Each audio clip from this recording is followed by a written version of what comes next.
right, all right. Yes, yes, yes. All right.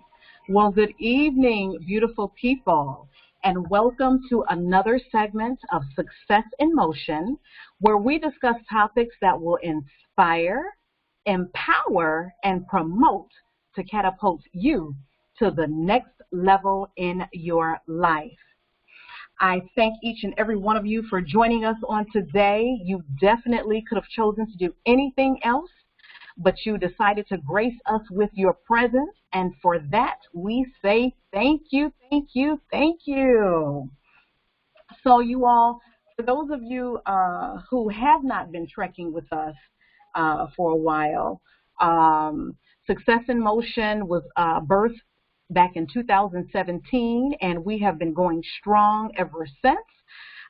So again, as we talk about topics that inspire, empower, and promote, I'm all about promoting individuals and what it is that they are doing. So whether it's a professional, entrepreneur, business owners, whatever your cause, well, not whatever your cause is, but something that will definitely educate the community and our audience in what it is that you are doing. And if there's a call to action, then definitely, we want to hear all about it so that we can take action. But promoting. So today we are promoting, and I just want to, where is our guest? Well, first of all, I have to make sure that I acknowledge my co-host, Mr. Robert Gaines III, who definitely, the show could not continue to go on and be a success as it has been without his presence. So, Robert, hello, hello, hello. And hello to the Success in Motion family. I am live from location of everywhere, and I am excited to, as always, listen and partake with such an amazing host. And Nicole, I just want to say thank you so much for the platform of Success in Motion, as it is one that will continue to prosper others as well as yourself, and all those who decide to become involved. I thank you for all that you are and that you do. And with that, I turn it back over to you. And of course, the first thing that came to my mouth was amen. So you all, we are going to go ahead and get started, and we have a treat for you all on this evening. We have a gentleman who is running for Wayne County City Clerk, and, we're all about educating our audience again and giving them information that they can use to make educated decisions. So I am going to allow Mr. Michael Stephen Ri'chard to come on and introduce himself and tell us a little bit about himself before we get into the meat and potatoes of what's going on. Mr. Ri'chard, are you there? I'm here. Can you hear me? I can hear you, yes. We can't see you, but I can definitely hear you. And I can see myself, but okay. Hello, Detroit. I'm Michael Ri'chard. I'm running for Detroit City Clerk. That's what I'm running for, Detroit City Clerk. Born and bred in Detroit, raised East Side, went to Northeastern High School. Anything you'd like to know, or you want to know more about me?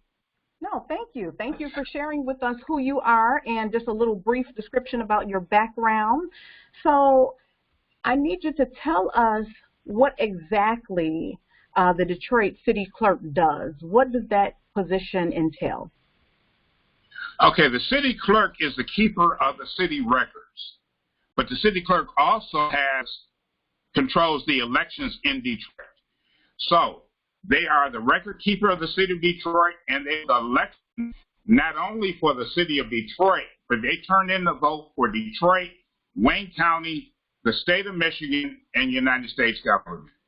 A little bit more about myself. I graduated from Central State University in Wilkes, Ohio, where I got a Bachelor of Arts in Political Science.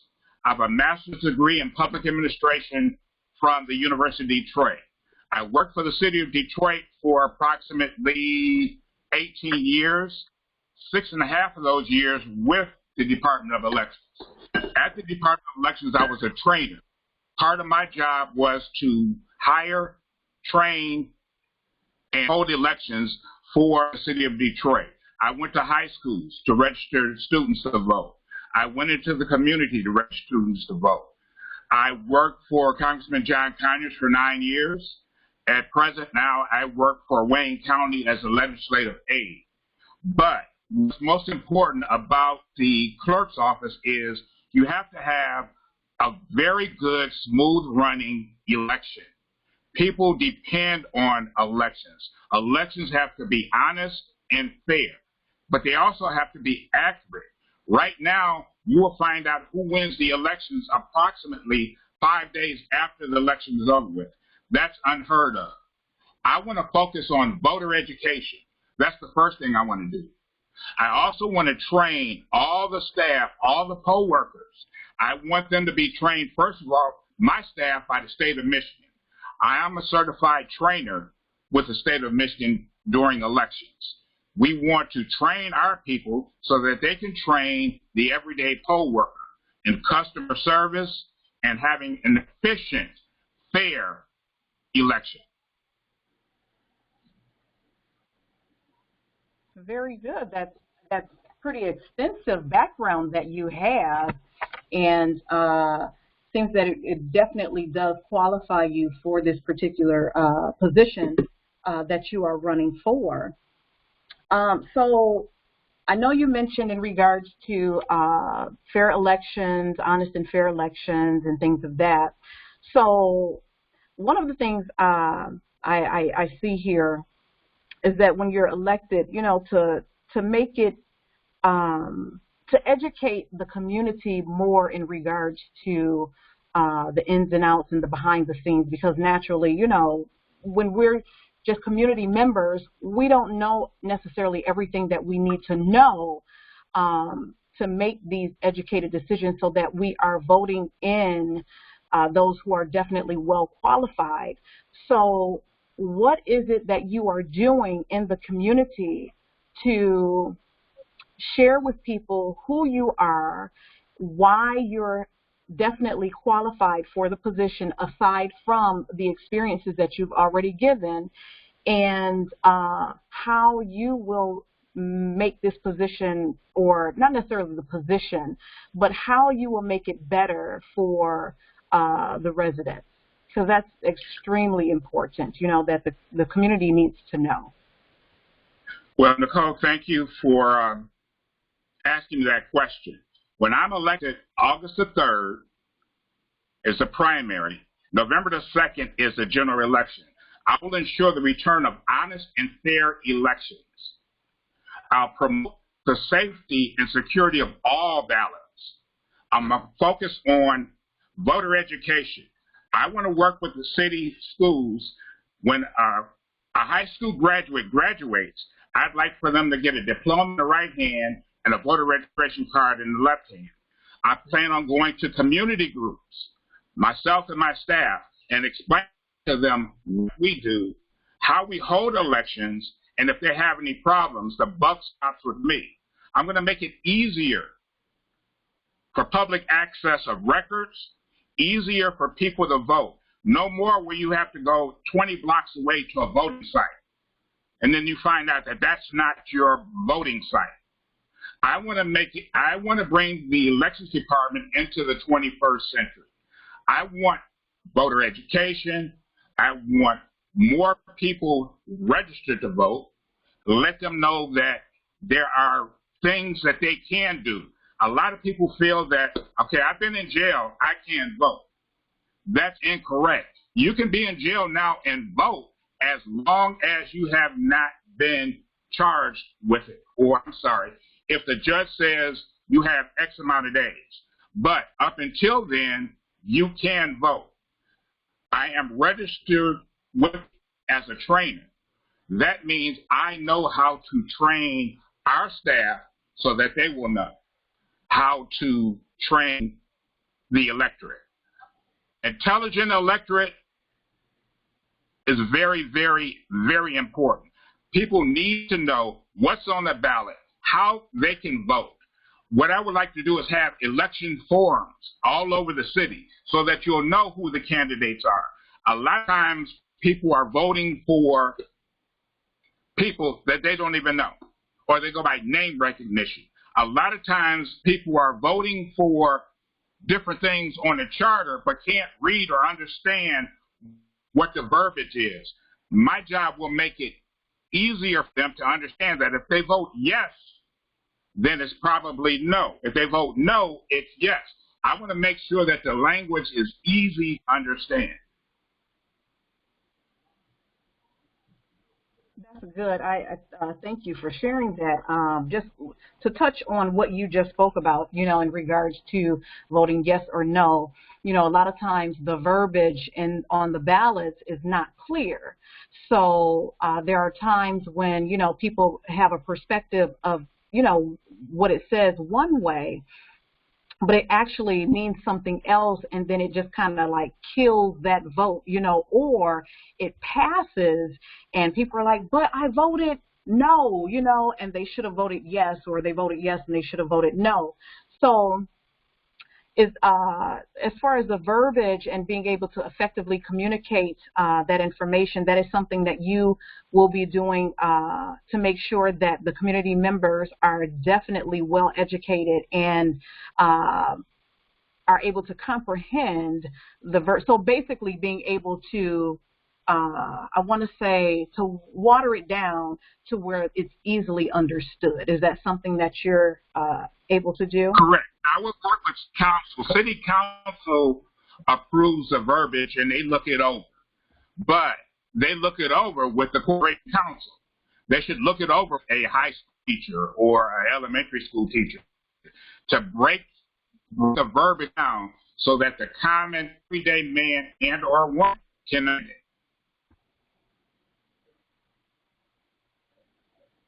Uh-oh, are you there? I'm here. Can you hear me? I can hear you now. We kind of missed the last point that you just made. Oh, okay. Just make sure that the common man understands what they're voting for, because a lot of these things, if you vote yes, is not what you really want. And if you vote no, sometimes it's not what you really want. So I want those initiatives that's on the ballot to be explained to people.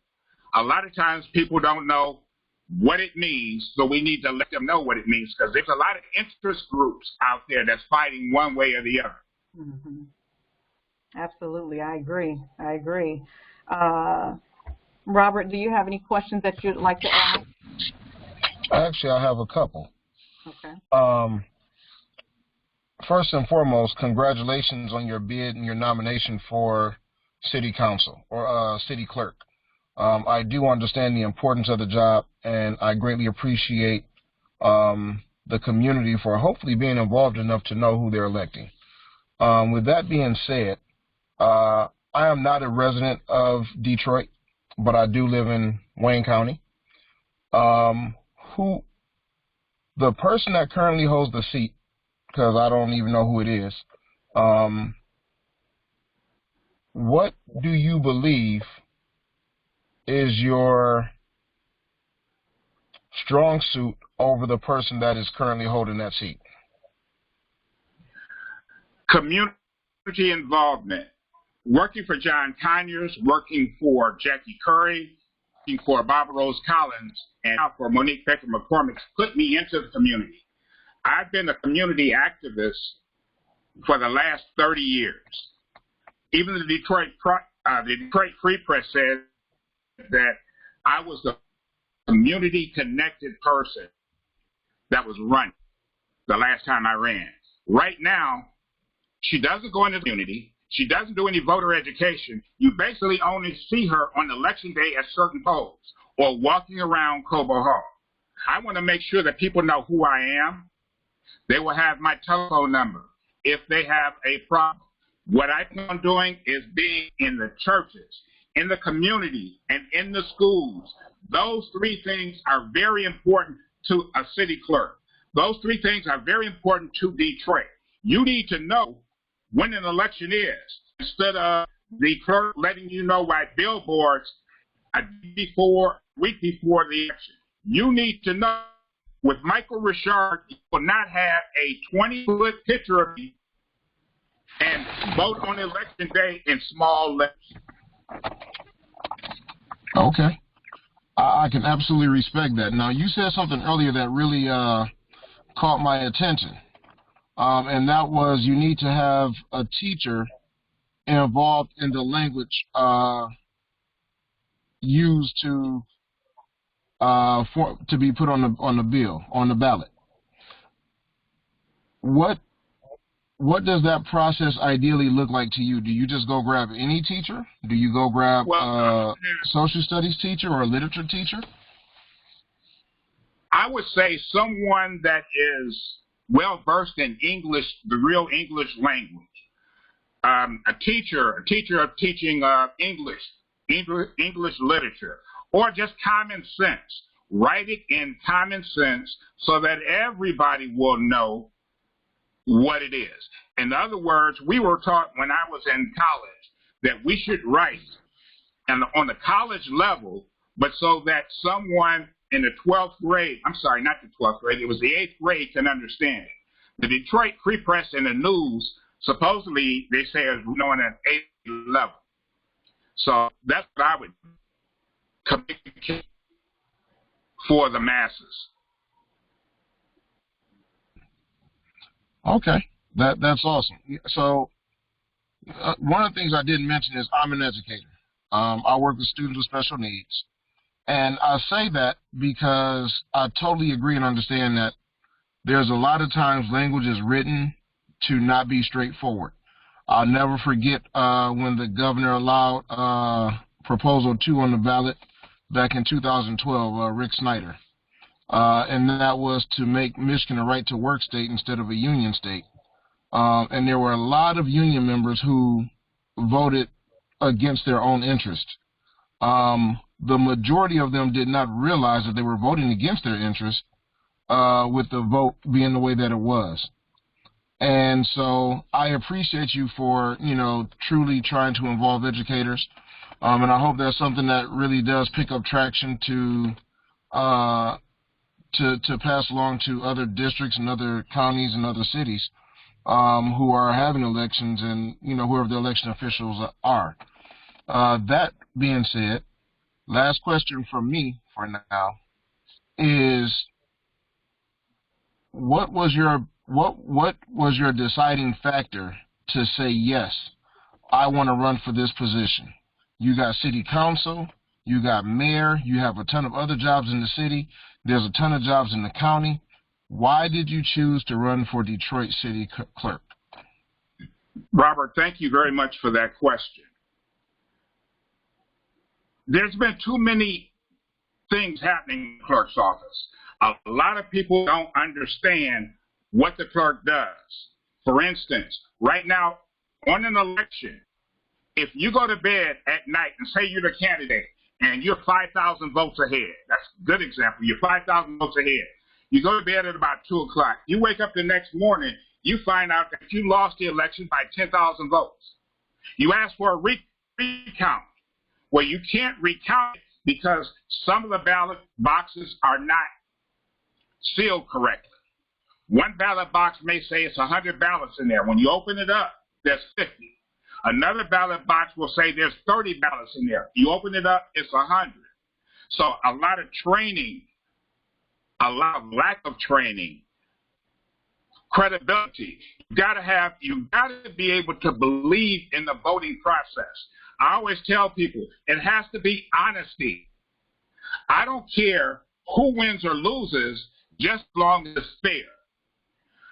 Working with the Department of Elections for 6.5 years. For a whole year, I worked for Hillary Clinton. Part of my job as a deputy director of operations was I had to go to certain clerks' offices, certain county clerks' offices to get information on their polling sites. Detroit did not have a listing of where it's supposed to be here, but it's not. There are a lot of people in Detroit that, well, they still think that Jackie Curry is the clerk. They don't know who the clerk is. They don't know who runs elections. They only care about elections on election day. But when is the election day? My job will be to be in the community, to have a very well customer service ran staff, to understand that the community, the citizen, is very important. The citizen must know that their vote counts. You get up out of bed and go to vote should count instead of incorrectly. For instance, there was an election that people were voting for one candidate, but for some reason there was a mix-up and was voted for the polls open at 7 o'clock, not at 10 o'clock a.m., not 11 o'clock a.m. Polls could not be ran with 2 people at the polling site. We've got to be up and ready on election day and make sure that there are materials. The August election, let's talk about the August election. August election in the city of Detroit ran so badly that the mayor of the city of Detroit, elected Detroit officials, elected state officials, the clergy, went to the Secretary of State's office and said, we can't let this happen in November. It was poorly ran. So what happened? The state took over the November election. The state came in and ran the election because the Detroit City Clerk was so incompetent. We can't let it happen again. So I ran for a lot of reasons. I love the people that work in that department. I worked in that department for 6.5 years. I know how elections ran. I have worked in every department within the Department of Elections except for finance. Everything else I've worked in, I've done well in. We got to return back credibility to the city of Detroit Elections Department. Okay, that was awesome. So, again, and I really do appreciate you for bringing all of that up. How do you handle the budget for the clerk's office now? Right now, the clerk issues a budget. I think the budget goes in about November, December, and April. The city council votes on the budget. The budget, I'm glad you asked that. Fiscal responsibility is very important. The city clerk only has such money. Elections cost money, but the money has to be well allocated. So how I run the budget is 60% of your budget is going to be for your employees and the benefits. But the other 40% should be on administration. Well, I want to change that. I would like to have more money in administration, voting machines at work, and people on election day get paid for working. So how I would handle the budget, I would look over the budget, know that I need people to work the polls. I know I need machines that need to be properly maintained. I know I need employees that know how to train, to be state certified by the state of Michigan, such as myself. That's what I would do. And I would go to city council and fight for that, to say, hey, the law says we must have elections. I must have money in order to produce the elections. So as I ask these questions, I greatly appreciate you and all the information that you're giving and sharing with us, because I thought I was fairly well knowledgeable, but I'm learning that I'm not. And I greatly appreciate you for helping me to become more knowledgeable. What is the difference between paying the employees versus the administrators? Would you want more people working the polls than administrators sitting in offices? That is correct. I'm asking that from a layman's term. So okay. if you are putting 60% into people working the polls and 40% in administration, wouldn't that be the right balance? Ideally, you're putting more into the workers than you are the administrators? Because you got to have so many more of them. 60% of the staff are union. So they're in a union. So therefore, we have a union contract that we must follow. We must give them equitable salary. Also, there will be some that will be working on Sundays and Saturdays. However, you are right about the 6% should go to the poll workers. A City of Detroit poll should be ran properly with 6 people. You must have 6 people. However, some people can run a poll, but adequately it should be 6 people. They make salaries. They get paid on time. Jackie Curry used to always say, if the election's in November, the people should not wait until Christmas to get paid. But there is a ranking of, the city council has a ranking of how much every slot is paid. For instance, as a trainer, I made X amount of money. I had Blue Cross Blue Shield, I had all of the benefits. So you have staff, you must be able to pay the staff in order to administer an election. However, there are some people that are precinct delegates. They want to work elections for no money. I'm going to go into the churches, into the neighborhoods, and let them know, yes, there is money. I want people working the polls who are Detroiters. Working all day for $100, that cannot happen. It will not happen for me. Taking a day off from work. You're going to do a good job, to get a good job from people who are well paid.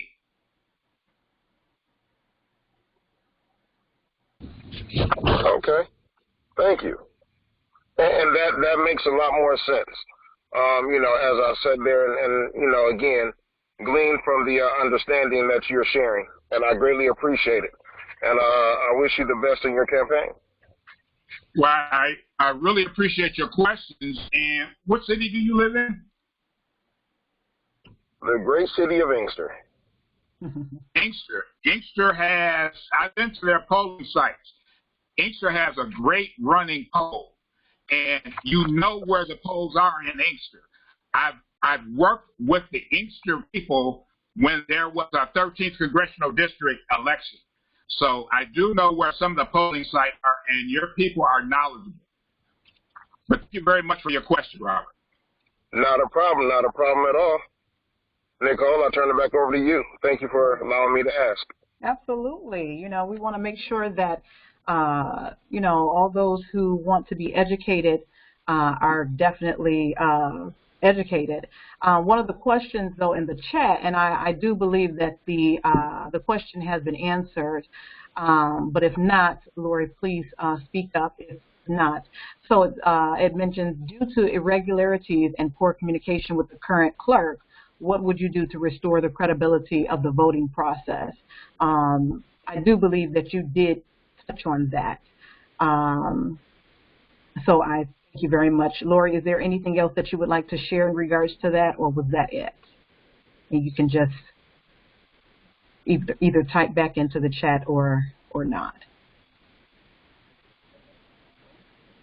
Okay.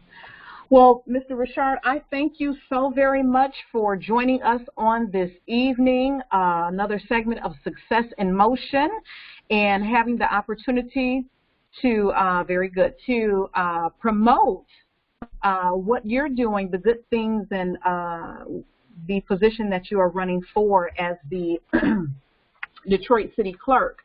And for those of you who we've not been able to see his handsome face, so I'm just going to put up one of the flyers that I have with hopes that you all will be able to see him in the flyer. It says, "Vote Michael Stephen Ri'chard, Detroit City Clerk." I know someone posted here in the chat, how do we get in contact with you, Michael? Can you please share that information with us? Well, thank you, Nicole, for having me. In order to reach me, you can go City Clerk at Detroit Clerk. So you'll use the @ sign and Detroit Clerk, and you'll get my website. On my website, we'll have educational views. I will have what's going on in Detroit. What am I doing in Detroit? When the elections are coming up, I will give you fair, honest information. But you have to go at Detroit Clerk. So go on Facebook, again, on Facebook, at Detroit Clerk. You will get all the information you need from me, my education. I was born and raised in Detroit. I was probably the person that cut your grass. I am a Detroiter, born and bred. I live in Detroit, will always stay in Detroit. I want a better Detroit. But on Facebook, please go at Detroit Clerk. Thank you. Thank you, thank you. And that has been added into the chat. And just for those who will be listening later on and watching later on, I'm going to verbalize it. So on Facebook, it is at Detroit Clerk. And then the website is it www.detroitclerk.com? Is that correct? It is email at DetroitClerk.com. So my email address, in case you want to contact me, I answer all of my messages, but it's info at DetroitClerk.com. Very good, very good. Well, you all, we thank you for joining us again. Thank you, Michael, for, I want to say your whole name, so this way when people are at the voting polls, they will know to vote for Michael Stephen Ri'chard. It's not Richard, even though it looks like it's spelled that way. It's Ri'chard for Detroit City Clerk. You're welcome. You are right, Nicole, www.detroitclerk.com. Okay, Nicole, thank you very much for having me on the show. I don't know if you can see me, but I'm waving at you. We can't see you, but this is him, you all. I'm just going to have it posted here, and then I'll post this. This will be on YouTube later on, so that you can direct people to the to YouTube under Nicole Blackman and Success in Motion. For those of you who would like to view this later or to share it with others, so this way you can hear more information about why it's extremely important to vote for Michael Stephen Ri'chard. All right, you all, I thank you. I look forward to seeing you all next week. We have the Success in Motion webcast every first and third Wednesday of the month. So we will definitely have our webcast on next week, Wednesday. So I look forward to seeing you all then. You have a wonderful evening, and thank you. Have a good night.